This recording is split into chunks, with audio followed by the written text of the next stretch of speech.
સુરતમાં એસીબીની સફળ કાર્યવાહી પ્રધાનમંત્રી આવાસ યોજનાના બિલમાં સહી કરવા તલાટીએ માંગ્યા 10,000 8,000 લેતા રંગે હાથે ઝડપાયા.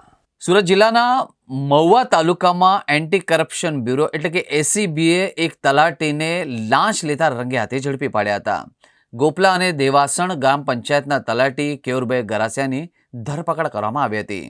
આરોપી તલાટીએ પ્રધાનમંત્રી જનમન આવાસ યોજના હેઠળ મંજૂર થયેલા મકાનના બાંધકામના નાણાં મેળવવા માટેના ફોર્મમાં સહી કરવા પેટે 10,000 રૂપિયાની માગણી કરી હતી. ફરિયાદી અંગે એસીબીનો સંપર્ક કર્યો. એસીબીએ છટકું ગોઠવ્યું. આરોપી તલાટીએ ફરિયાદી સાથે વાતચીત કરીને લાંચની રકમ 8,000 રૂપિયા નક્કી કરી હતી. ગોપલા ગ્રામ પંચાયતની કચેરીના પગથિયા પર લાંચની રકમ સ્વીકારતા તેને ઝડપી લેવામાં આવ્યો હતો. આ કાર્યવાહી નવસારી એસીબી પોલીસ સ્ટેશનના પોલીસ ઇન્સ્પેક્ટર રાઠવા અને તેમની ટીમે કરી હતી.